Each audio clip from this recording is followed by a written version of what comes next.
I didn't like it as well as Get Out. I thought Get Out was his best. I agree. Yeah. Yeah. Us was good. Yeah, the payoff just wasn't what I was hoping for. Well, the ending confused me at first, and then I started thinking about it. I was like, okay, all right, I understand what's going on here. I think it's stupid. I don't believe this could ever happen in real life. Multiple dimensions. I don't believe in that crap, but oh well. Yeah. He kind of went off the deep end a little bit on that. So. Yep. So hopefully, this next one will be good again, and we'll see. Cool. We do several takes, probably 2 to 4 takes a show, 3 to 4, I should say. So there's plenty of time to go to the bathroom, grab a drink. Right. So we don't go like, we don't do like a big just burn through a big it. Yeah, we don't. Well, it's like us last night. Like last night, we got done recording, and Pat and Andy were still like talking a little, and I was chatting with them, but I was like, oh my god, I have to go to the bathroom so bad.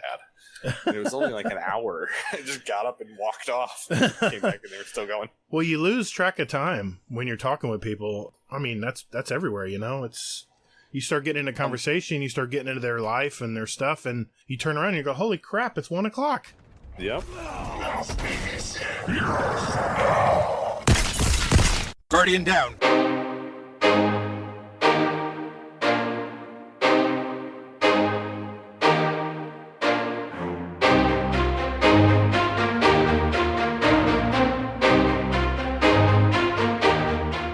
Hey, what's up, everybody, and welcome to episode 21 of Guardian Downcast. We're a couple of dads that talk about all things in the Destiny universe and discuss other things in gaming and entertainment as well. I'm your host, The Gator, and my co-host Hazel is out sick. He's been fighting an illness for a couple weeks now with his daughter's illness, and I think it finally caught up to him, and he was just out of gas tonight. So Hazel, get better, buddy. But I do have an exciting guest tonight. He's a co-host of a new horror movie podcast called One of Us, a horror show, and one of our community members, and a guy who's the brother of an admiral, Brizzbear. How you doing tonight, Briz? Fantastic. How are you? Good, man, good. Just an overview of tonight's show. We're going to talk about Briz and find out his story. Then we're going to test his Twitch reflexes with our fast fire session we call the speed run. We'll also catch up in the week in entertainment and gaming with the two of us. We'll also discuss the latest news from Bungie and what we think of the newly released Season of Dawn. Then finally, we'll answer Twitter and Discord questions from our community and add 2 songs each from everyone here for our Guardian Downcast playlist on Spotify. Hey, let's get started.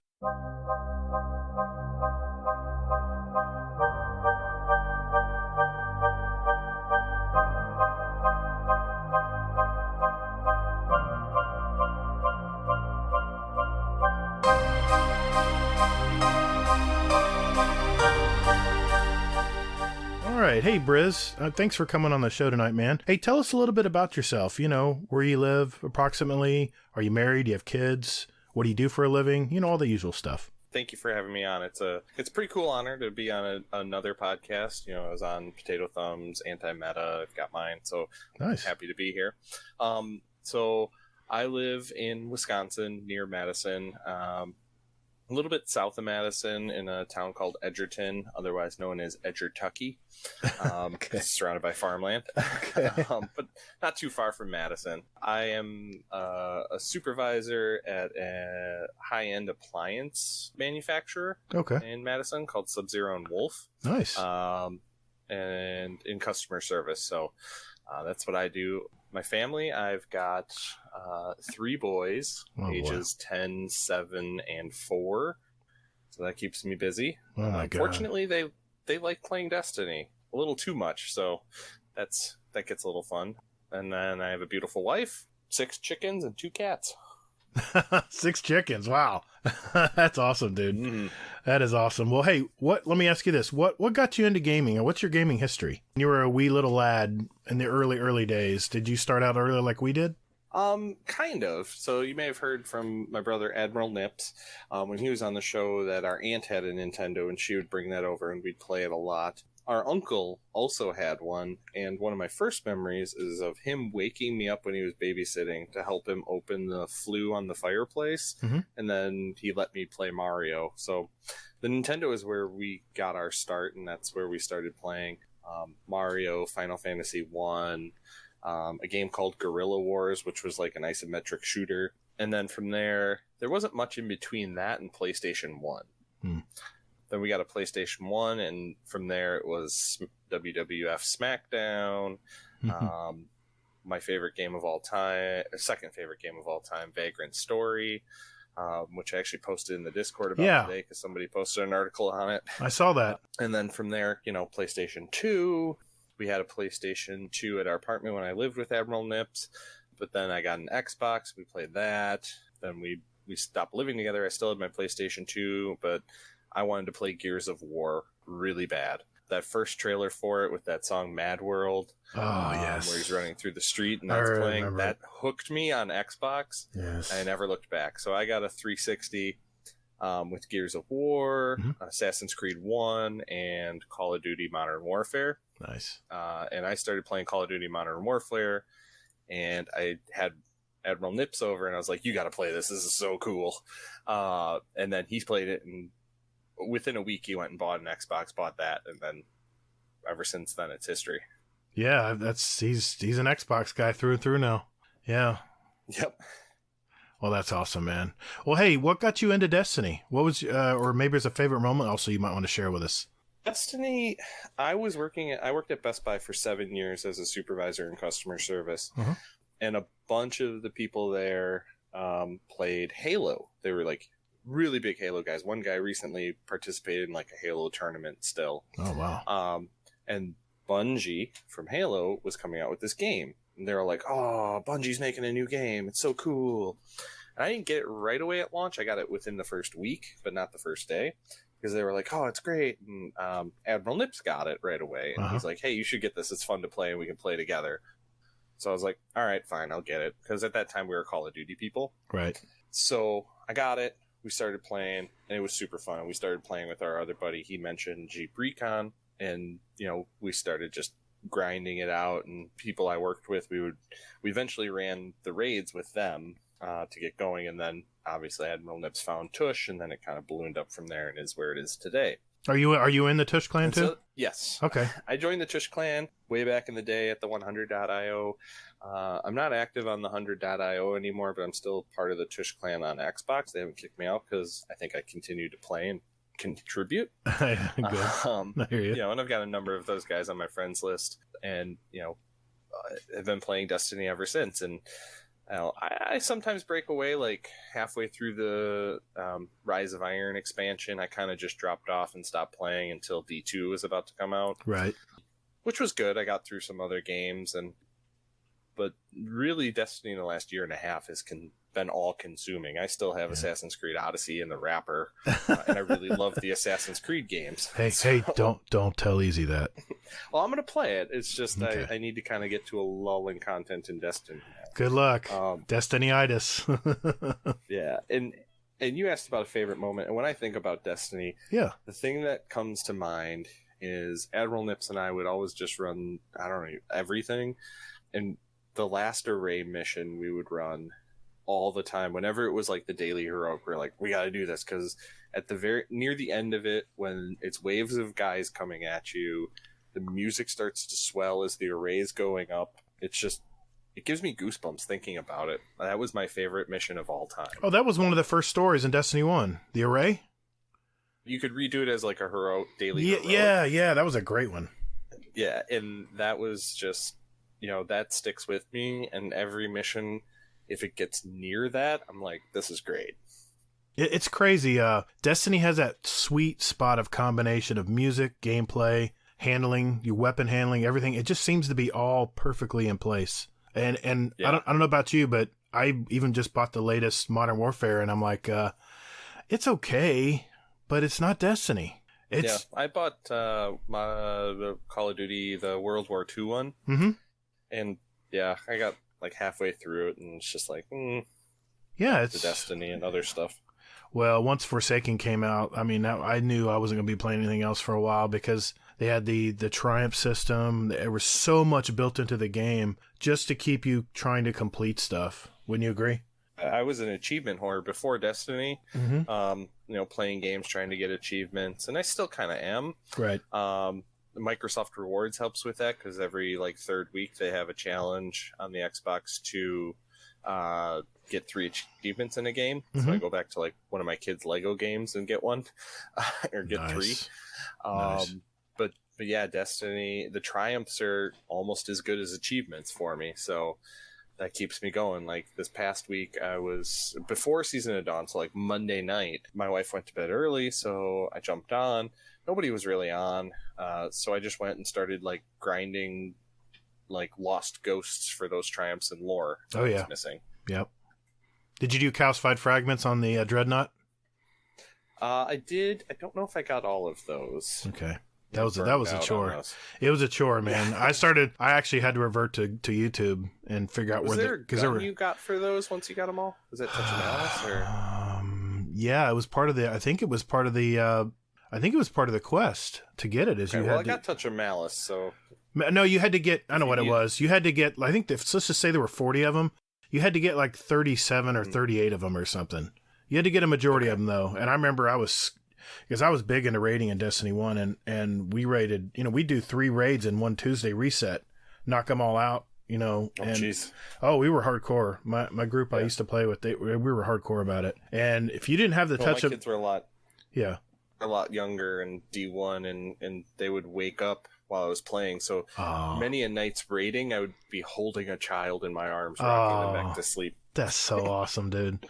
Yeah, that's so awesome. My son is into like League of Legends and stuff like that. He never, he is playing a little Destiny now, but he never swung into it. But I remember pictures of me playing like Metal Gear Solid 2 and I've got a picture of me in my recliner playing, and my son's right there in my lap passed out. So I know where you're coming from, man. Good times, that's for sure. Well, let me ask you this. What's up with the gamer tag? Brizzbear. How did that come about?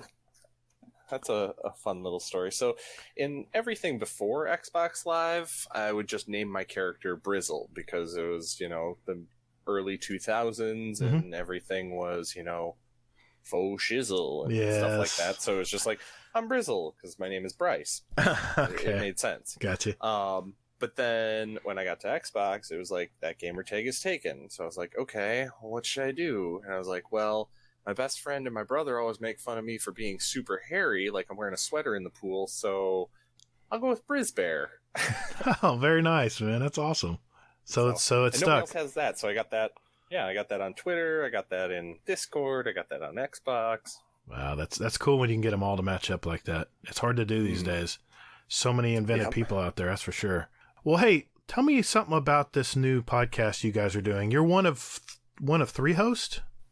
Yeah, so it's me, Lise, and Patrick, and we all met in middle school and became friends. I had actually met Patrick in like 3rd or 4th grade. He moved to our school district, and then we met Lise in 6th grade. We became friends, and we hung out all through, middle school, high school, stayed friends through college, kind of, college, everyone moved away and we're kind of distant. But, social media kept us together, and we were at least friends. Nice. And then Lise was talking with Patrick on Facebook about doing a horror movie podcast, and I was like, I'll do that. It's just shortly after the first couple times I'd been on Potato Thumbs. Mm-hmm. I was like, I'll do that. And I'm like, okay, cool. This will be fun. And then so we kind of got together and we started building up some episodes, and it's a podcast about horror movies. We talk about, what's good, what's bad. We don't go too much into the technical aspects. Maybe in the first couple episodes I did. I was a film major in college, so I have some background there. I took a lot of analytical classes versus production classes. That's why I don't really use it. Okay. And so, but then kind of the flow has just become like, just your general feeling of it. And so we riff off each other pretty good, and it's a good time. And, we just got done with our list of Lisa's 10 most influential horror movies of all time. And now we're doing some picks. Eventually we're going to have a Christmas episode coming up. Well, not really Christmas, but just like a best of the decade. Sure. And then we're kind of going on a little break for the holidays just because it's hard to get together when you all have children, and as you probably know with your group. Oh, yeah. And so, but we'll be back in mid-January. Cool. Hot exclusive for you guys, because I don't think our episode will be out till Sunday. Our next movie is going to be John Carpenter's The Thing, which is one of the greatest practical effects movies of all time. That's awesome, dude. I gotta admit, I listened to your last episode. It was on the movie Get Out, and I'm a big fan of those type of movies. And I was amazed. You guys had really good notes on these films and really good arguments, really good conversation about the movie. And at first I thought, well, I'm not really into horror movies, but I tell you what, if you just love movies, period, you want to give this podcast a try, because they really go into depth on these movies and raise a lot of questions. You mentioned some stuff in there that I didn't even think about. Like, for instance, when you were talking about the Get Out movie, about the one thing you mentioned was the director's view that as a black person, how people that are white try to act as though they know what it's like to be black, or how they try to... What I'm trying to think how to phrase this. Like relate, like, is that? Yeah. The conversation we had about Bradley Whitford's yes, exactly. Walking up to him and saying, like, I'd vote for Obama a third time. Yes, yeah, and it's really strange. I'm gonna get too political here, but it's really strange. People are like, are white people in general go, well, I have black friends, so I must know what you go through as a black person, And it's like, and this movie really reflected that to us. I love that. I didn't even. And I'm sure there were subtle tones of that where I picked up on it, but until you guys talked about it, I really never thought of it that way. So yeah, and Get Out is such a good film that it kind of invites some of that discussion. Mm-hmm. Not all of the movies we review get that heavy. I understand that. I mean, I get that. But yeah, I mean, we try to give our honest opinions about it and talk about it. And for me, it's a chance to experience more horror movies, because I enjoy horror movies, but I haven't really watched a bunch since I had kids, because my wife likes them, but we typically watch TV shows and try to catch up on that stuff versus watching a movie. And I can't watch horror movies with my kids yet. And so I was like, well, this is an opportunity for me to see more. So a whole bunch of the movies we reviewed was the first time I was seeing them, and they were horror classics like Halloween, the Texas Chainsaw Massacre, things like that. And so it's been really good for me. Lee's watches like 3 to 5 horror movies a day. Like, he's able to watch them while he's working. Wow. And so, like, he busts out these random movies I've never heard of and gives, in our group text and gives ratings on them. And so it's pretty interesting to see. And Pat's seen quite a few as well. And so it's fun to do that. And it's fun to kind of be the noob. Well, I totally understand about the children thing. And I'm not a big horror fan, a big horror movie fan, but I do watch mild horror. I don't really get into these mental horror movies like Paranormal Activity. That movie still freaks me out. Yep. My wife said, come on and see it. It's a documentary. See, look at the trailer. They're documenting ghosts. I'm like, okay, they're going and okay, I've seen these ghost shows on TV. This won't be too bad. Holy crap. I couldn't sleep with my feet over the bed for 2 months. I was afraid I was going to be dragged away in the middle of the night while I was asleep. Like, I don't know if you've seen that movie, but... I have not, but I heard it's good. And prepare yourself. I'm able to kind of shut off from the horror movies. The one time that I was freaked out and couldn't sleep was... I guess there was 2 times. One was when I got done seeing the movie Signs. Oh, yeah. With Mel Gibson, yep. Because I lived on a farm. We had cornfields. Oh. And there was a barn directly across from my bedroom. Nice. So that was terrifying. I'm a big M. Night fan. I love anything M. Night comes out with. It's partial to him, Sixth Sense and The Village. People hated The Village, but I enjoyed it. I enjoyed it. It was great. Yeah. He does it. He has a different take on movies that most directors and writers don't approach it as. He has some kind of vision that I can't explain, but it starting with The Sixth Sense totally threw you off right at the ending. You didn't even realize what was going on until the very end. My favorite has to be Unbreakable, and I know it's not a horror movie, but it's one of my favorite movies from him. it's kind of a mix between horror and superhero movie. Before superhero movies were even big. Yeah, exactly. Well, Hazel had a few questions he wanted me to ask you. Like I said, he wrote all these in the notes, and unfortunately at the last minute he just didn't have the energy to get here. I totally get it. But he wants to know, what is the best movie you've seen recently? He said Ready or Not was really entertaining for him. Yeah, Ready or Not, I just watched. We did it for our podcast as well. I really like that movie. That's going to be the one that's coming out on Sunday. Nice. It's does a really good job of going between terrifying and hilarious, which I like. Black comedies are some of my favorite, especially when you have that horror kind of like Shaun of the Dead, Ready or Not, things like that, where they can really break up that tension with some humor, but then be able to get right back into it. Yeah, it was one of my movie reviews. I say that loosely.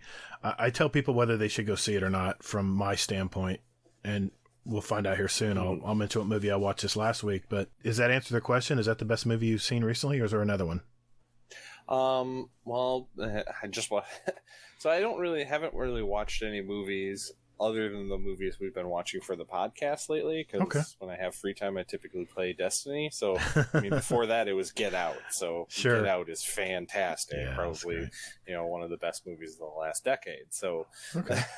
Well, let me ask you this. Hazel asked, is there a difference between a scary movie and a horror movie?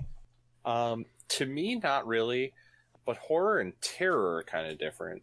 Terror is kind of what precedes the horrific event. Yeah. So terror is what you're feeling before the Michael Myers shows up and stabs someone. Right. And horror is how you feel after that's happened. So horror a lot of time is kind of based on the gore and what you feel from that person experiencing that. I'm more of a fan of terror myself, like that anticipation and that build up to it, versus that terrible, horrible murder. That's a great way to put it. I never thought of it that way. I always just called it suspense, but the terror, the buildup is. I think the buildup is scarier than the actual event. The horror is just your reaction to it, right? Yep. Yeah. Wow. Hazel asked this. He says, "Are comic book movies cinema?" And he laughs, of course. I would say yes. My co-hosts, we were actually after our last episode talking about The Irishman, which is Martin Scorsese's most recent movie on Netflix. Mm-hmm. And they're not huge fans of it. I haven't watched it. And they talked about kind of the de-aging of Robert De Niro in that movie. And I made a joke that maybe Martin Scorsese should have tapped Marvel for their de-aging technology. So, yes, comic book movies are cinema.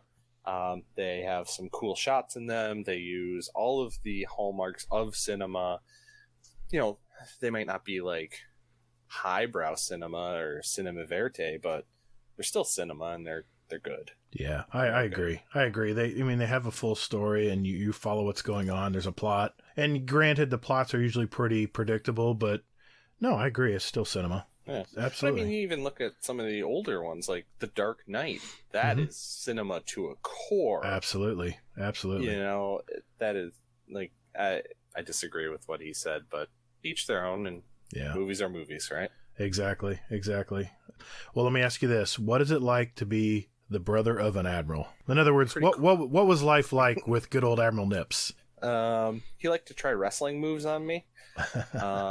So one time in the front yard, he was like, we were both in wrestling in high school and middle school, and he wanted to try a new move that he had learned. He was a couple grades ahead of me.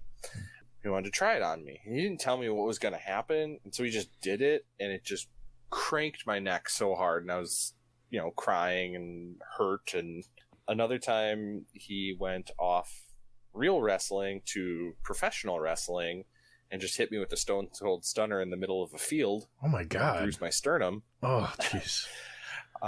We also created a game called Knee Football in his room in the basement, which was basically on top of concrete with just a small pad and carpet. Ooh. Where we basically sprint on our knees and hit each other. Dude, my knees hurt just thinking about that. Yeah. Yeah, so painful would be an answer for that. Okay. But pretty good. I've always kind of tagged along with his friends. You know, I've got my own friends and stuff, but I tag along with him, and that's kind of how I've gotten into the Death RX and Potato Thumbs universe, which has led me here. Yeah, they're a bunch of great guys. And Nips is just the most cordial. He'll never admit to this, but he is the most class dude, I swear. He just he just you could just talk with him all day and just feel like you're at home, and it's something about it. But well, let me ask you this: what was the last song? I know we picked songs for our playlist tonight, but what was the last song other than those that you listened to today? So the last song I listened to today is actually something. It's my wife's birthday this month, and so I'm working on a project for her, an actual like little film kind of montage. Nice. I'm speaking quietly because I don't want her to hear me. So I am going to put it to the song of "Do You Realize" by the Flaming Lips. Okay. And that was the last song I've listened to today. Very cool, dude. Very cool. All right. Well, thanks, man. I appreciate you sharing your life with us, and hopefully Admiral Nips didn't get too big a head listening to this, but I guess time will tell. But all right. Well, good deal. Let's move on to our next segment. Call the Praxic Order. Call the Thanatonauts, the Ginseng Scribes. Call everyone so they can witness you. Okay, so this segment is called the Speed Run, where we have a database of 66 randomly asked questions, and Briz, you'll have 60 seconds to answer as many as you can. These are short, 1 or 2 word answers, and we're going to keep track of how many questions were answered by our featured guest each episode. The questions are randomly asked, so no one can memorize the order, and you'll have to answer quickly what comes to mind. At the end of the year, which is approaching very quickly here, the guest with the most questions answered will win a nice prize. Tonight, I'm going to ask the questions, and tonight I'm going to be the timekeeper, and tonight I'm going to be the quality control expert. All right. In the event of a questionable answer, Gator's decision will be final. Agent, part about this is I don't have to bribe you. Exactly. Hey, you just get rid of the middleman, right?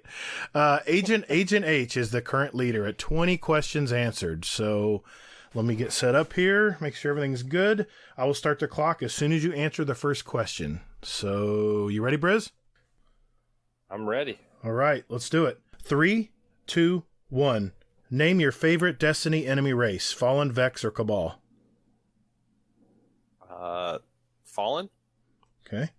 Favorite cartoon, past or present? X-Men, the animated series. Pulse, Scout, or Auto Rifle? Auto Rifle. Grenades or melees? Grenades. Would you rather be famous or unknown?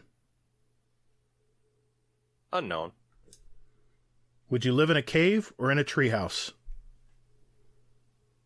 Treehouse. Your favorite holiday? 4th of July. Would you rather go fishing or hunting? Fishing. Water balloon fight or food fight? Water balloons. Have you ever been camping? Yes. What is your favorite book?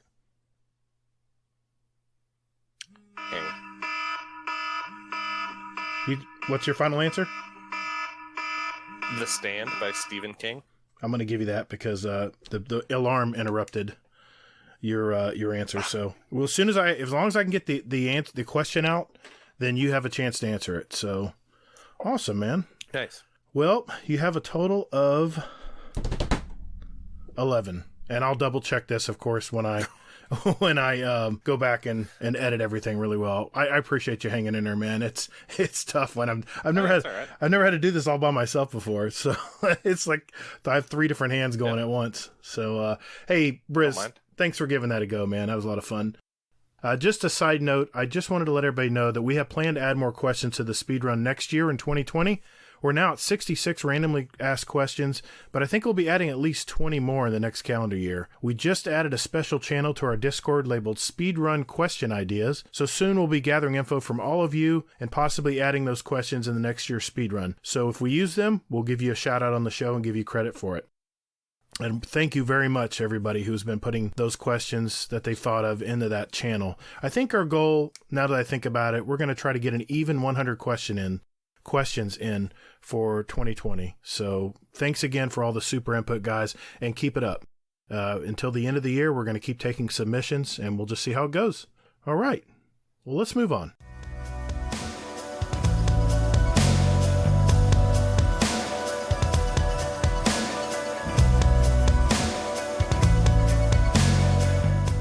All right. Well, hey, let's see what we've been doing in the entertainment front this week. Briz, what have you been watching this week, man?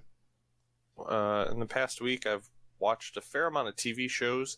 The wife and I watched some stuff. The Rookie with Nathan Fillion, because we're in the bag for him ever since Firefly.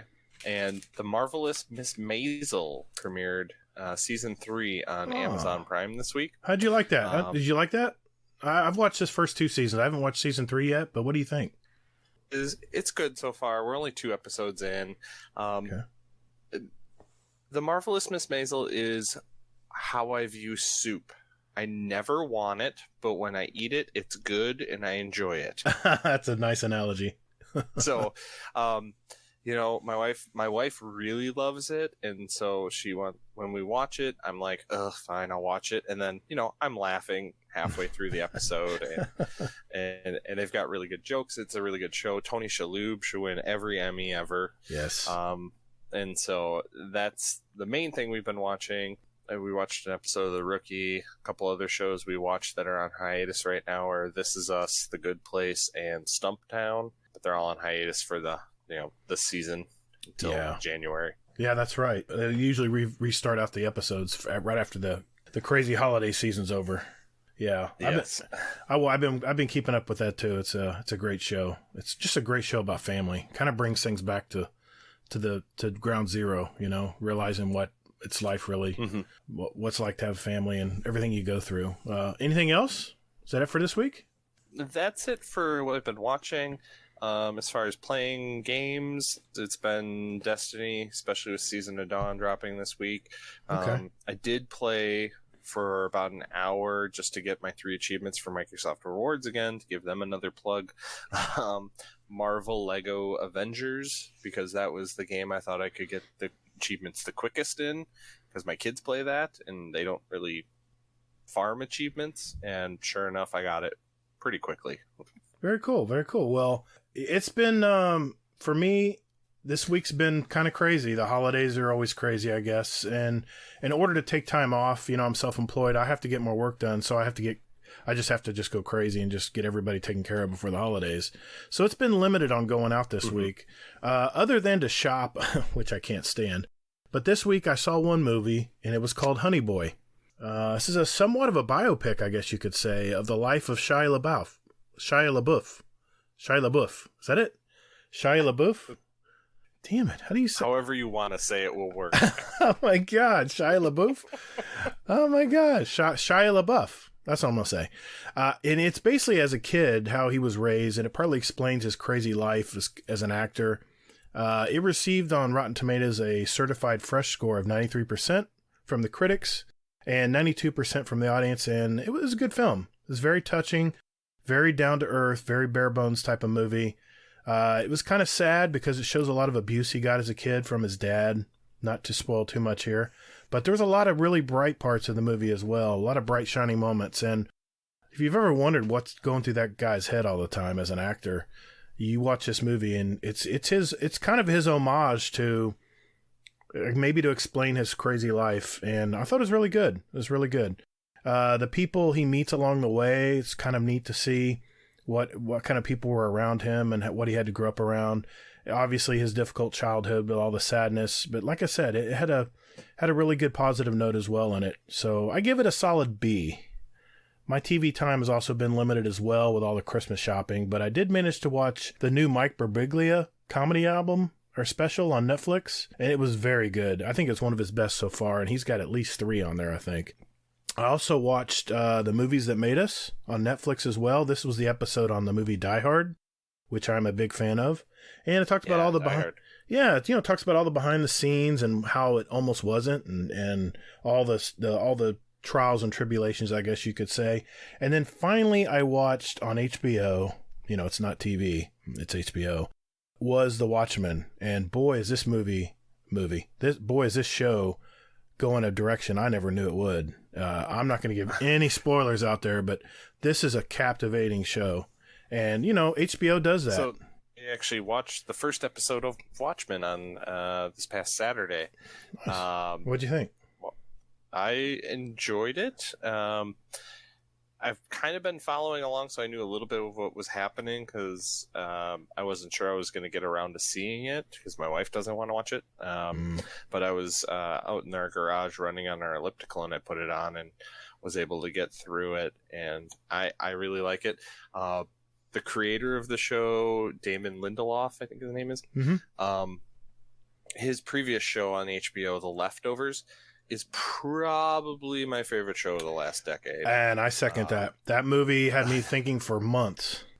And I can see some of that in the first episode of The Watchmen, and I'm excited to continue watching it. Right. Especially because some of the things I've kind of read. So, I'm not going to be necessarily super spoiled, but I know some of the things that are coming, and so I'm excited to keep watching it. And I was a big comic book guy back in the day as well. Nice. Well, I will tell you this. I know it's very racial, along racial lines. The first show you saw, I will tell you this. It deviates quite a bit from that. So don't think it's a big racial movie. It's not. And I thought it was. I was like, oh boy, here we go. It's going to be a black versus white movie. And I'm not that I have anything against that, but it just seems like there's a lot of shows out there that are like that now. But it really throws you for a loop. It really deviates quite a bit away from that type of genre. So I think you'll be pleasantly surprised how it turns out. And I guess this is it aired on Sundays? I think it took the place of I'm pretty sure it took the place of Game of Thrones. Yeah. So I think the final episode of this season is this Sunday. So I'm looking forward to it. It'll be a lot of fun. Well, let's switch gears now. You mentioned you were playing your Lego game to get your achievements, but let's face it, the new season of The Dawn is out. And that's probably all I can say I've been playing this week. Let's talk about it a little bit, okay? First of all, what's your overall impression of Season of the Dawn compared to maybe the Season of Undying? Better, worse, the same? At the moment, better, but simply because when Undying came out, there was also Shadowkeep, so there was so much when that came out that I didn't focus on anything in Undying at the moment. And I kind of did Shadowkeep and Undying all at once. With Season of the Dawn, I know Shadowkeep's gonna be there. It's gonna be available to me. So I really focused the last couple of days on just Season of the Dawn and kind of getting that content going.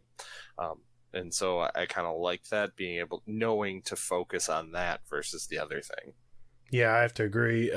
And obviously it's new right now, and it's the new flavor. It's the first week it's come out. But I tell you what, my favorite part so far, obviously the Battle Pass bar. I love a progression bar where you get credit for anything you do in the game. Even opening a chest, you're getting XP toward that bar. It's fantastic. And I will say with the launch of Season of the Dawn, there have been quite a few bugs I've noticed. Like I'm a big farmer of treasure boxes on all the all the planets. I like getting materials and glimmer at the same time.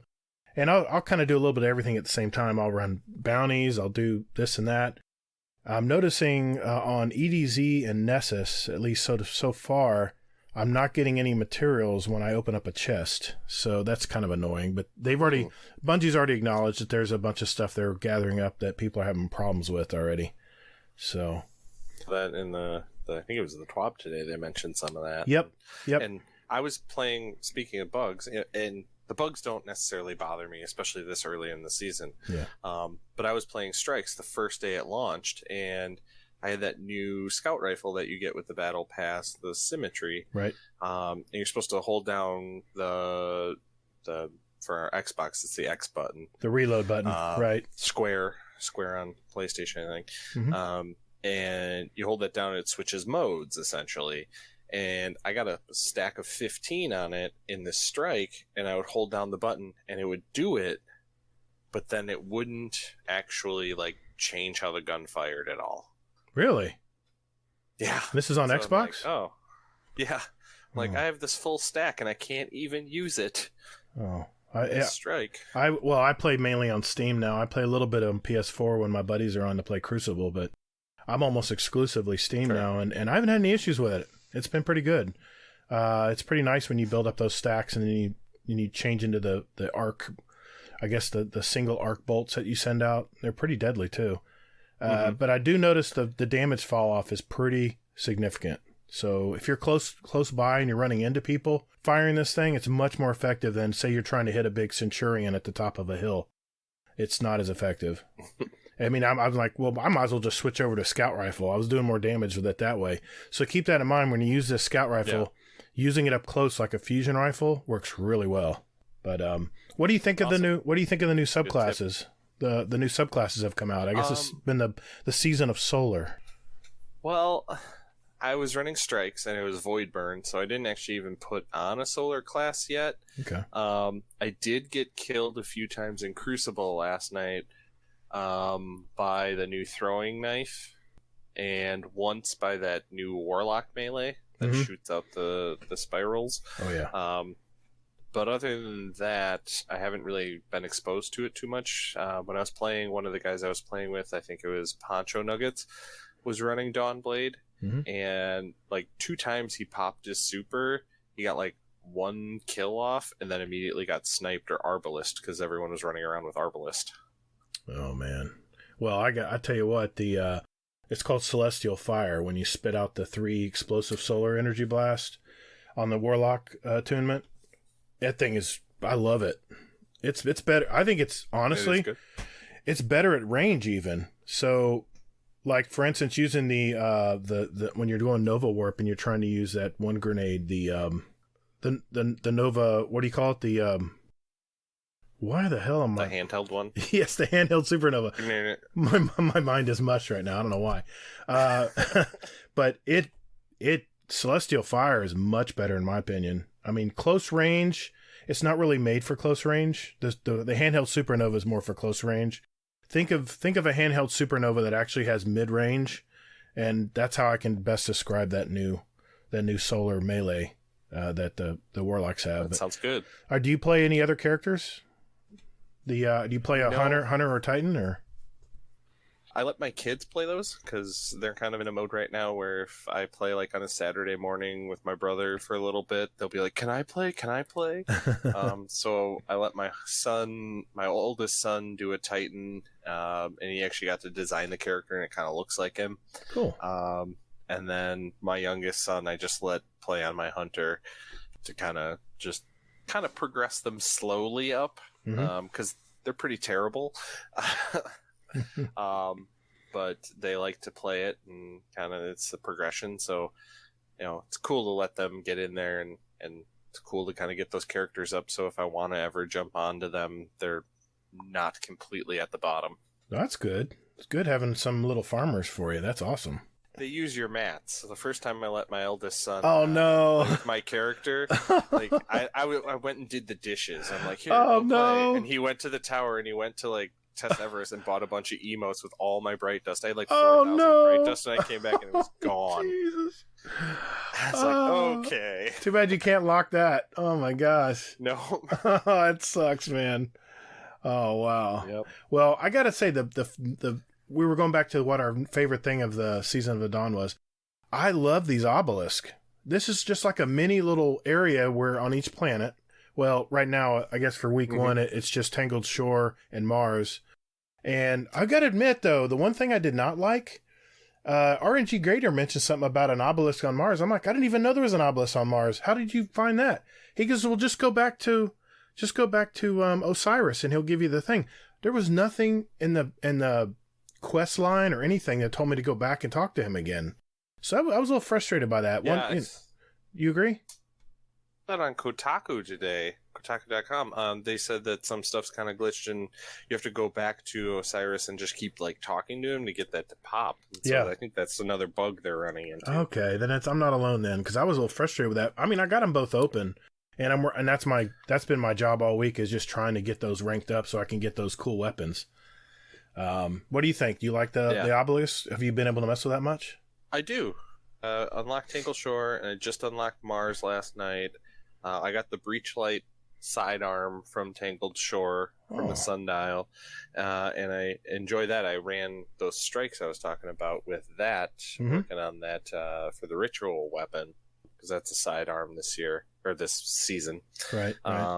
And so I was using the Breachlight, and that's a pretty fun gun. It looks really cool. Yeah, I haven't gotten that one yet. I got the auto rifle instead. But you like that sidearm, huh? It's working really good, huh? Mm-hmm. Yep. Nice. Well, let me ask you this. Have you jumped into PvP at all yet? I jumped on. I was going to run some more stuff. I got that Mars obelisk done, and then the Ghost and Nessie invited me to their party, and they had Wolfhound and Poncho Nuggets from Tush in there. Oh, wow. And we ran some Crucible. Wolf and Ponch got off, and then Nessie and Ghost said, "You want to run comp?" And I said, "Sure, I'm terrible." Yeah, but they're killers. They're killers, man. You're good, man. I would have said... And we only played a few games, and they carried me to 2 or 3 wins. Nice. I'm pretty sure in one game I had like a 0.5 KD, so they just did all the work, and they're so gracious about it, which is awesome. So shout out to them, because they don't care. You know, they're so nice, and they're willing to help out. Yeah, they're we play them in PvP League. They'll leave they don't mind leaving just a general chat open where we can all talk to each other while we're playing. And it's definitely funny playing against them. They'll go, "Oh, nice shot. Yeah, okay." Uh-huh. And here they come. You better run. Oh man. So I've been working so hard on just getting the obelisk open and all the PvE stuff. I have not jumped into PvP yet, and I heard that new scout rifle's doing pretty good work in there too. So yeah, I'm looking forward to getting a PvP, but I haven't had a chance to yet. I probably will before reset, just to get my feet wet. Yeah, the longer you wait, the better, I think, because right now PvP is regular classic mode or whatever is exclusively Arbalist or Symmetry. People trying to get their Andy's throwing knife from last season done, right? Or working on the new ritual weapon. So when we were playing, it was Arbalist and scout rifles. Yeah, I always wait a little bit on PvP because I know it's going to be ultra sweaty because everyone's also in comp. Everyone's trying to get up. I wait for all the killers out there to get way up to 5,000, and then I'll jump in once everyone else filters back in. It makes it a little bit more enjoyable. But what do you think of the new Sundial event? You think it'll be something you want to play from a while from now, or? I do. It's kind of like Menagerie, where like you've just got this bar and you kill stuff, you deposit a thing, then you have a boss to kill, and then the bar goes up. And so I really like the Menagerie, and it's kind of like that. It's a little bit quicker. And it was nice that, not to spoil anything, but the boss at the end of this week has kind of those signs you have to punch, like in the Leviathan raid, right? Which is fun to see that back. So I enjoyed the Sundial so far. I only did one. I can see me doing a lot more. Yeah, I know that. Just like you said, the one thing I noticed, it was like Menagerie, but it was much faster. I loved it. Because you could, you had to run that first run to even unlock the story and progress the story, and I loved it. It was, I was like, wow, I'm sitting here running around killing other things, and everyone's concentrating on the boss, and I run around and I take my shots into the boss and I roll around, and we're already transformed back to the Sundial. We're done. I'm like, oh, okay. Yep. And they just fill you up with loot, man. It's awesome. I think it's very rewarding. Yep. I can see a lot of people farming it. So, well, good deal, man. Good deal. Well, what we'll do here is we'll move on and talk about the TWAB, and I just wanted to get your opinion on what you thought of the new season so far. And let's do that. Let's transfer to This Week at Bungie.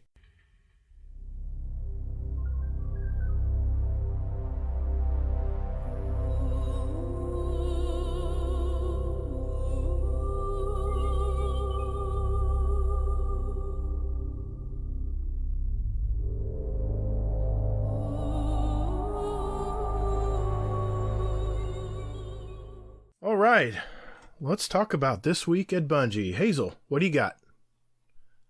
Oh, shit. That's right. Hazel's not here. It's on me. Okay. This Week at Bungie. Oh, whoops. I got the wrong page up. Let's try this again.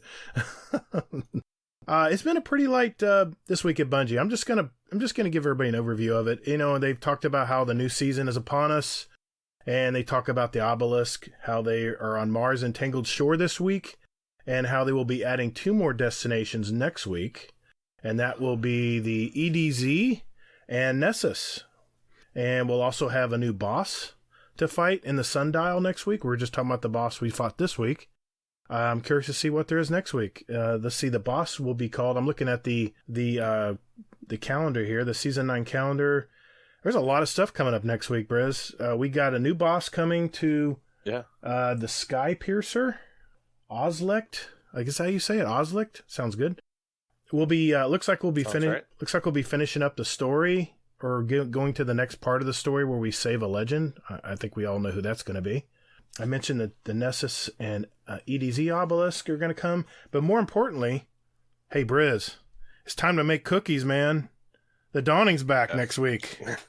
All right. What do you think, man? You looking forward to putting your cookies in the oven and all that good stuff again? I am. I really enjoy the seasonal events. You can usually get them done within a week or so. You don't have to farm it the whole time. Like on the last one, the Festival of the Lost, like I was done with it after like 2 weeks, didn't have to do anything in the 3rd week. Right. Same thing with the Dawning.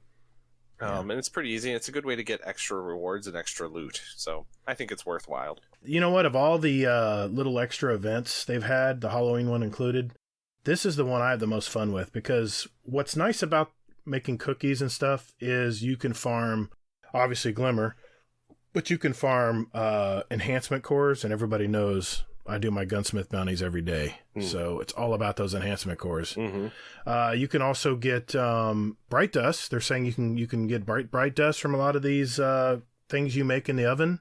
Looking forward to that, because I don't know about you, man. It seems like they're just slowly sucking away all our bright dust. And I know you mentioned your kid actually went to the store and spent all your bright dust on things. That'd be crazy. Oh my God. With all the stuff Bungie's throwing at us, this week, once the new season launched, was the first time I've actually ever bought silver and spent money to get cosmetics and things like that in Eververse. Partially because I thought they're doing such a good job, I want to kind of keep supporting that. Sure. And so I think I get plenty of bright dust from the extra bounties I do that I pick up from like Zavala and the Gunsmith and Crucible. But, right. But I was like, you know what? I'm just gonna spend $10. I'm gonna grab some silver for the first time ever in Destiny and use that. What'd you buy with it? I got a finisher with like the solar finisher with the sword. Oh, I like that one. That is so beautiful. And then I've still got like 300 silver sitting there that I'm waiting to spend. I've spent very little silver because I had like 40,000 bright dust before the new season came in. And holy crap! It is, well, I saved it up all year, and you know, back in the day, in year 1, if you got an exotic ship that you've got 5 of already, you got 500 bright dust for dismantling it. And I think Bungie realized that we had more bright dust than we knew what to do with. So now I feel they're slowly, like a vampire effect, they're slowly sucking away our bright dust. And I was arguing this point to Hazel last week. I said, man, well, I'm telling you, give it one more season. I had 40,000 bright dust before the year 2 came out. I have now 8,000 bright dust. So it is vanishing because, you know, there's stuff you see in there. And like Bungie said last season, 80%, or was it 50% of the items weren't available for bright dust. And so there's a lot of stuff that I did not get last season because it wasn't available for bright dust, and I did not want to spend the silver on it. But there was a couple things I did actually spend silver on, and it was ornaments for my armor that I knew I would always wear. So that was the only thing I've ever spent. It's worthwhile. Yeah, it's something I'm going to use. So yeah, I just was curious what you thought about that, the bright dust situation.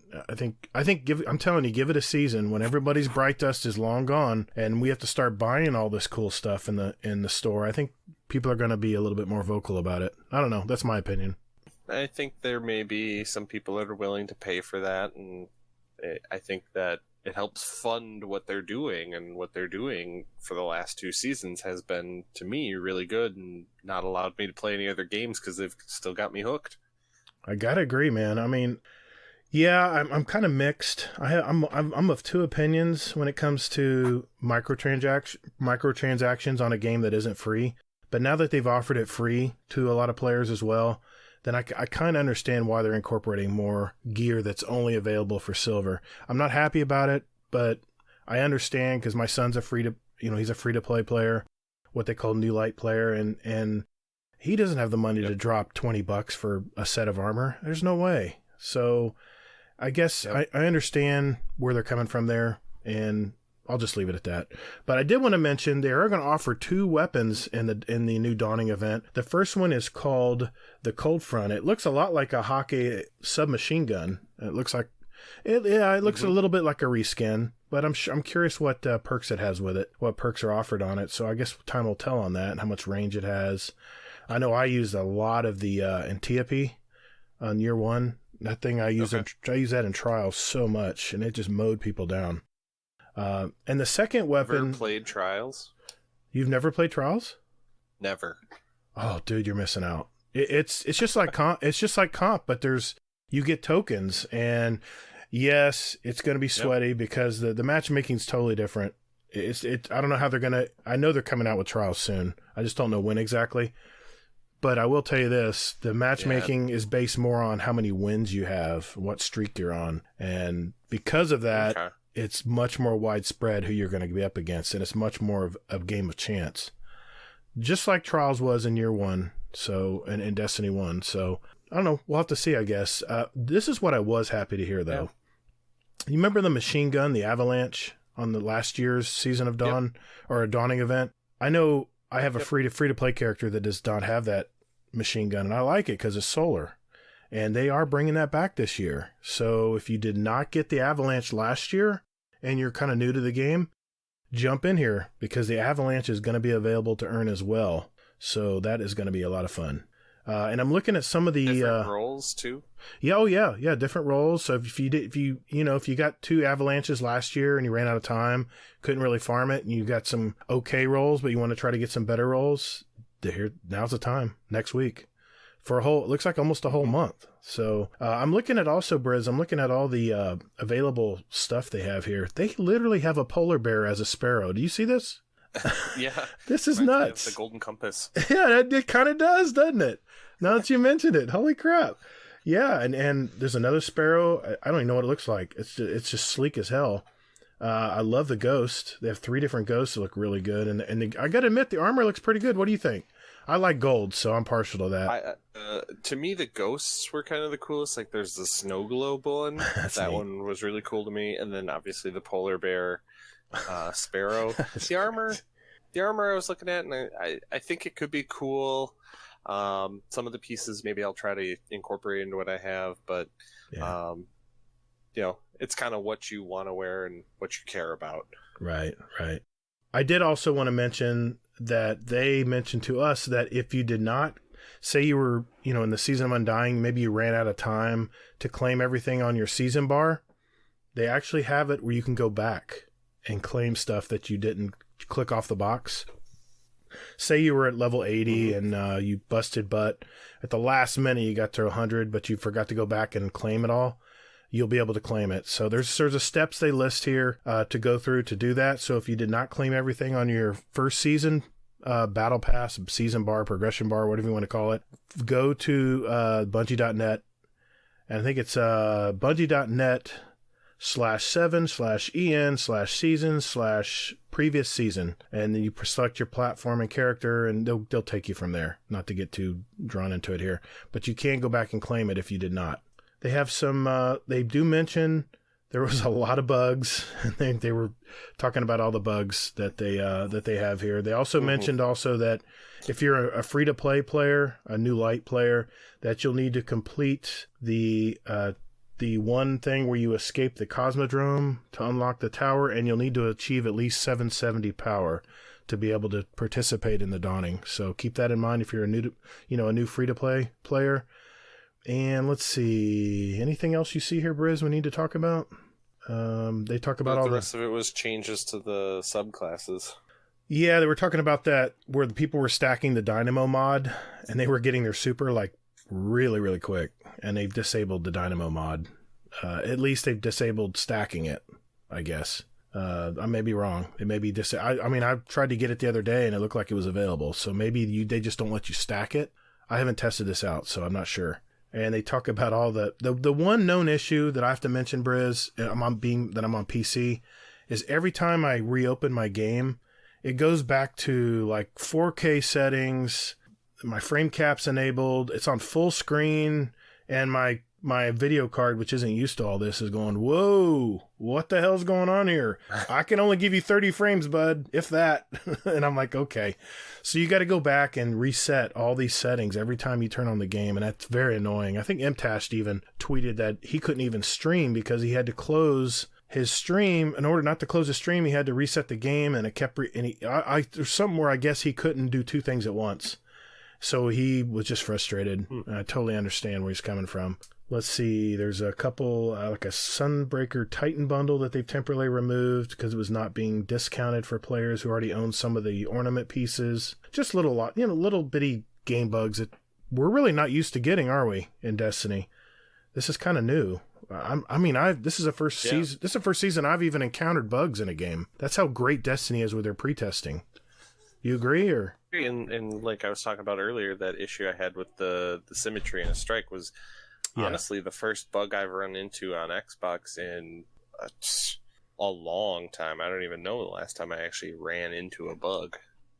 Yeah. I mean, we're so spoiled that everything runs smoothly when these, million plus players join all at once on the new season. I don't know how. I had no idea how they can keep everything running smoothly, but hey, you know what? They're by themselves now. They don't have 3 or 4 other studios to help them out with all the heavy lifting or even the peripheral stuff. So I'm good with it. It's okay as long as they are, we're going to get it rectified. I think we'll be good. So, hey, good deal. I think we covered everything. The TWAB was fairly light this week. Just look at your season 9 calendar if you want to see in detail what's coming up. And of course, the TWAB is at Bungie.net. And if you want to look for that. And you know what? I think we got some Twitter and Discord questions coming up. Let's move on to that. Guardians are measured by their ability to come back from defeat. So stand. Fight! All right, everybody. It's time for the Twitter and Discord questions. We have a section in our Discord server labeled Podcast Questions. That is where people put their questions for us, and we try to answer them without sounding stupid. At least myself. Let's see. Let's start out here. I'm going to start one really quick here with Easy. He states, do any of you keep up with the Game Awards? If so, besides Destiny, what game do you think will win Game of the Year? It's DS for me. DS. What am I thinking of? What does DS mean? Death Stranding? Death Stranding. Okay. I haven't got that game yet, but I really want to get it. But what do you think? What's your guess? I mean, this will air after the Game Awards, so I guess we'll see if we're right? Well, to answer his question, I don't keep up with them. I vote on IGN. They have like a best of the year. I vote there, but nice. Otherwise I don't really pay attention. But I would say it's probably going to be Death Stranding or Jedi Fallen Order. Yeah, I noticed. I was perusing at the Game Awards before I hopped on, and I don't know. The company that was in the audience seemed very suspect. So let's say based on that, I'm going to say Death Stranding. But if it happens to be Jedi Fallen Order, I will not be disappointed. I haven't played either game, but it just seems to be where all the buzz is. So, cool. All right, here's one from Uncle Scumdeath. All right, question for Briz. In your raid team, who is the worst player? Why would he even ask that? I would never call out anybody. Jeez. We all play our own roles and have our own strengths and weaknesses. There we go. Good politically correct answer. Just so when he can't jump, though. Don't get him started, man. He'll start pulling a wrestling move on you. Oh, yeah. Next Christmas, I'll get stunnered into the Christmas tree. Speaking of which, Mr. Admiral Nips has 3 questions for you. And I'm guessing this is probably based on your podcast. What is your favorite horror movie? The Ring. Oh, that was great. That was a good one. Yeah, that was a really good one. All right. He asked, what is your worst horror movie? Probably one we've watched for the podcast. The Haunting of Hill. No, it's not The Haunting of Hill House. That's the next Netflix show. The one with Vincent Price we watched. It's The House on Haunted Hill. Okay. Gotcha. All right. It was terrible. Is that the real old version? Is it like 19? Yeah. You know what? I went to a something. I went to one of those spoof shows at the movie theater. And the guys from Mystery Science Theater 3000, they Sure. they play the movie and they talk and they revoice a lot what's going on, and that was one of the movies I remember seeing. It was that bad.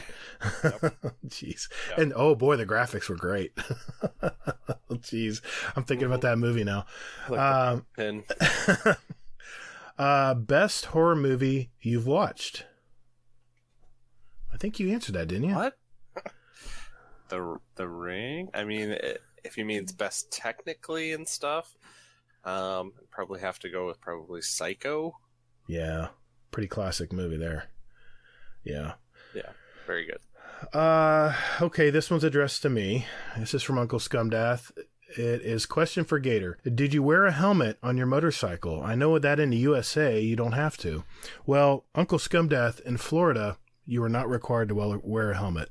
That being said, there were a few idiotic times I did not wear my helmet. When I had my Harley Davidson, I've since sold those bikes, but I know when I cruise on my Harley Davidson, I never liked the helmets.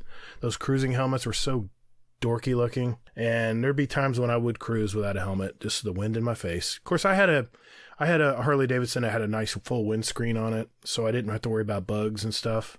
In Florida, that's a big deal when you're riding motorcycles. But on my sport bikes, like my Hayabusa or my Gixxer, I always wore a full helmet. I would never go on a bike like that without a helmet. I see idiots all the time going 80 miles an hour with no helmet on. I don't know how the hell they do it. Because a bug hits you at 80 miles an hour in your face. I don't know how that feels. I'm sure it's got to hurt like hell. Thanks for asking that question. All right, next question is from... Boy, Uncle Scumdeath just throws some good ones here. But I'm going to ask a couple from Lana. She has some holiday-themed ones here that I want to mention. Number one is, do you use a real or a fake Christmas tree? Christmas tree. Yeah. Real or fake? Fake. Use a fake tree? Yeah. It's got LED lights and it can change color, so every day I change the color on it. Oh, keep our neighbors guessing. Those are nice. My parents have one of those trees. It is just awesome. You can do different patterns and everything. It's so nice. I've already answered this question. So, when is too soon for Christmas decorations and music? Before Thanksgiving. Good answer. That's what I would have said too. Lana. Yes. If Santa was real, what would you ask for? Oof, that's a tough question. A new car. Yeah, I've already answered this last week. I want a 2020 Toyota Tundra, Santa, and I want it under the tree now. Do you spoil your loved ones, or do you like to be spoiled? I tend to spoil or try to spoil my kids and my wife. Yeah, I get that. I always go over budget. Just because, like I mentioned last week, moms are superheroes. They do so much that they take up so much of the slack for us. At least I speak for myself. But let's see. When and how did you find out Santa wasn't real? No idea how and when I found out. I'm sure it's probably like Admiral Nips was talking to my parents about something and I just like figured it out. I don't have any like flashbulb moment where I'm like, no, drop to my knees like Willem Dafoe in Platoon. Right. Yeah, well, you had an older brother too, so I'm sure he had a hand in telling you a little early. I was the oldest, and my brother's 2 years younger than me, so I'm pretty much in Admiral Nips' spot. But I had to keep my mouth shut for 2 years. It sucked. Yep. Okay, question from Uncle Scumdeath again. Question for Briz. How many hours have you put into Destiny 1, and how many into Destiny 2? I honestly haven't looked. I think Destiny 1, Back when they showed that, it was kind of like your orbit time and play time. I don't recall. I think it was something like 2,000 hours or whatever, was a couple thousand less than my brother. And D2, I mean, I've been playing constantly since it launched, so I would have to go and look. I don't know. But yeah. Constant. If I was to guess, I would say 3,000 hours, Destiny 1. Destiny 2, I think I'm about 800 now. 8 or 900 maybe? I'm just throwing out a guess there. I don't know. I don't know for sure. Yeah. I haven't looked either. Okay, Uncle Scumdeath also. Which Muppet are you most like? Tough question, because I want to say Gonzo, because I really like Gonzo. But I'm not that crazy and do crazy stuff. So probably Fonzie, because I make dad jokes and go, waka waka. I would say... sometimes I feel like I'm the two old guys up in the balcony, because I'm one of the older guys in this community. It seems I feel like, get off my lawn, that kind of stuff. But I would say if I had to pick other than those characters, I would say I'm probably like Kermit. I'm kind of a mushy, kind of a very honest guy, and I guess I'm a romantic at heart. I'm the one. Yeah, I mean, you're the ringleader of this circus, right? Exactly. And I don't know. What would you think Hazel is? I'm just curious what you think he is. Jeez. Animal? I was just gonna say animal. Good guess, man. Good guess. All right. Good. That's a good answer, man. We're on the same wavelength there. Awesome. All right. Let's see. Let's go one more here. Uncle Scumdeath. Okay. Here we go. Which game were you unsure about playing, and then when did it blow your mind? Mine was Persona 4. I still think about that game and the characters that I absolutely fell in love with. What do you think? You got an answer for this one? Well, I mentioned it earlier. Kind of Destiny, honestly. I was not super sold on it when it came out. A couple of friends, because I was big into Gears of War at the time. Right. And so a couple of friends at work got it, and they're like, "Oh, it's good. You should play with us." And then finally, my brother got it, and he's like, "Yeah, you should get this. It's good." And then obviously, it's been a 5-year marriage. Exactly. So I would have to go with Destiny on that. Yeah, I agree. Yeah, I came from the Call of Duty environment, and I saw Destiny, I think, in E3 on 2014. I was really looking forward to playing it, but I really didn't know if it was going to stack up to Call of Duty, and boy, was I pleasantly surprised. It was like Call of Duty on steroids and more beautiful than ever, in all these great worlds. Mm-hmm. That just pulled me right in. So, hey, thanks guys for asking those questions. We do have, like I said, a question channel in our server called Podcast Questions. Feel free anytime you think of something, just throw it in there, and we will definitely answer every question you put in there. It may not be exactly when you want us to, but we will never forget your question and answer it as part of the show. Well, hey, let's move on now to our final part of the show. This is where we add our songs for our Guardian Down cast playlist on Spotify. Just a little sprinkling of what the two of us here, and Hazel as well, I'll talk for him tonight, like to listen to, and we invite you to listen to it as well. So just look for the link in our show notes, and it will take you right to our playlist. And I think we got quite a few songs in there now. We're well over 100. So let me start with you, Briz. What do you got? The first song is from a band I've seen live twice. My wife and I really like them. They're kind of folky rock, kind of some hip-hop undertones, but nothing that Fluffy Fingers MD would like. But it's the Strumbellas, Young and Wild, because that's how I feel when I'm playing Destiny, playing video games with my friends, and really harkens back to those younger days. Awesome, man. Awesome. And then my other song is from quite possibly my favorite band right now. I put a song from them onto the Potato Thumbs playlist, The Revivalists. This one's one of their earlier songs called Catching Fireflies. I've heard of that one. That's a good song. Yeah. Well, I will mention Hazel's. Even though he's not here, I told him I would mention his picks. He had everything ready to rock, and then, like I said, just wasn't feeling up to coming tonight. His first pick was Bloodfeather, Highly Suspect. And I haven't listened to these yet, but we'll have to see, I guess. And, oh my gosh, this next one is a mouthful. Dead Yet, in parentheses, with Fem, Gabriel Black, and Fem. I have no idea. I have no idea what that is. I guess I'm going to find out. Hazel, I'm telling you, he's got an eclectic taste, man. He has very good picks. He puts a lot of work into those picks, too. So thanks, Hazel. Appreciate it, man. My first pick is going to surprise you. And it surprised me, but I can't get this song out of my head. It's the new single from Blake Shelton and Trace Atkins. It's called Hell Right. See? I told you I liked all kinds of music. War Cry.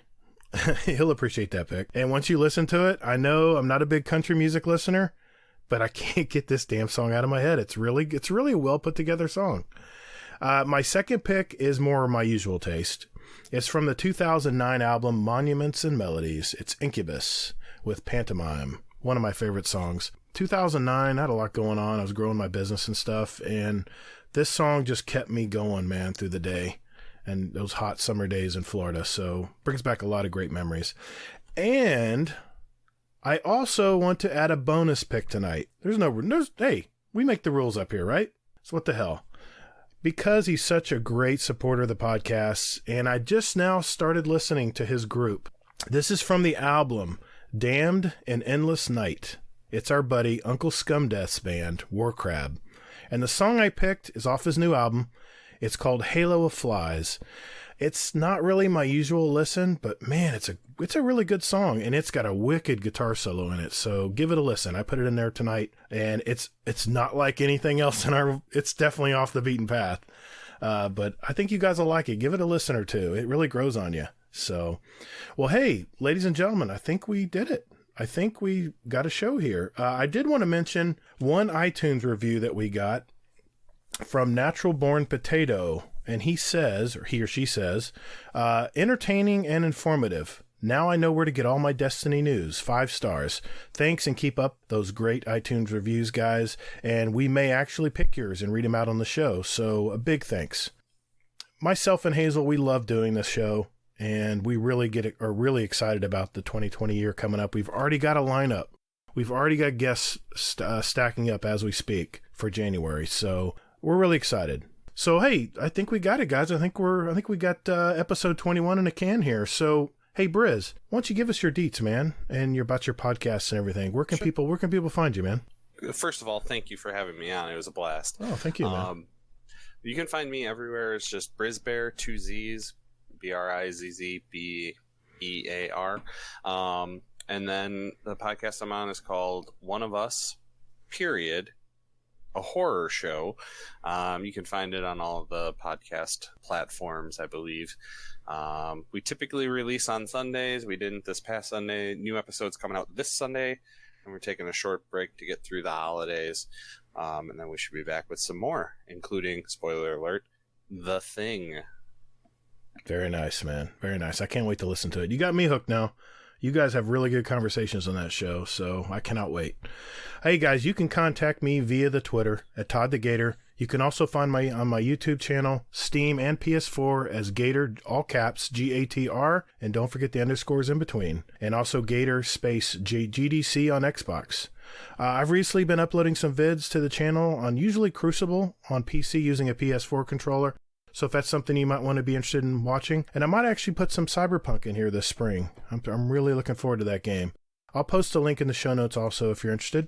You can find us on iTunes, Spotify, Google Play, Podbean, Stitcher, Downcast. Hazel is an actual podcast app that you can also reach us on.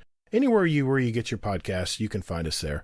You can also email us at guardiandowncast@gmail.com, and we're on the Twitter at Guardian_D_cast for show questions or whatever you want to convey to us. We have a Discord as well, a very awesome Discord. Just search for Guardian Downcast, and I'll post a link in the show notes as well. Thank you all so very much for listening. And later, Guardian. Get better, Stormin' Norman.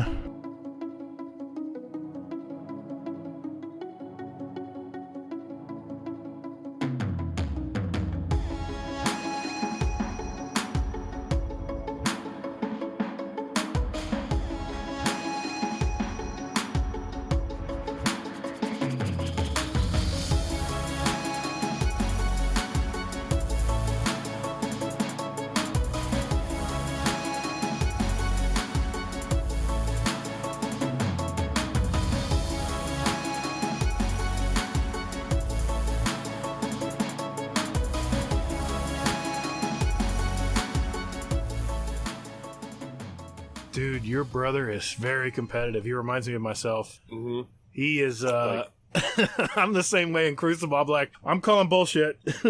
He's not that competitive in Crucible, but no. We were raiding last week, and he was like raging when he'd miss a jump. It wasn't even anyone else screwing up. Yeah. And everyone gets kind of on edge when I start raging in Crucible. I'm not mad at anybody. I'm mad at myself. Yes. Yeah, like, I'm dumb. I'm like, why the hell did I run in there when you know he had a shotgun? He was going to hover above me and kill me. I still did it anyway, thinking I could outsmart him. Jeez. My voice is low because I'm away from the mic. I'm looking at a monitor to my right and to my left. It's cool. So every now and Where then, in Florida are you? Orlando. I'm northwest of Orlando. Oh, okay. Yeah, I guess I'm about an hour from Mickey Land. Okay. Yeah. That's cool. So yeah. My wife has family down in Fort Myers, and so. Oh yeah, I know that very well. Yeah. I don't have family there, but most of my family, I'm really lucky. Most of my family is right here in the Central Florida area. That's good. Different parts of town, just far enough where, it's a drive. Yeah. But like the 45 minutes I am from Rob. Exactly. It's just that, it's that extra amount of time where you actually think, I'll go Friday. I don't want to go today. Yeah. I'll go Friday. Friday's better. I don't need to see them. Yeah, Friday's better.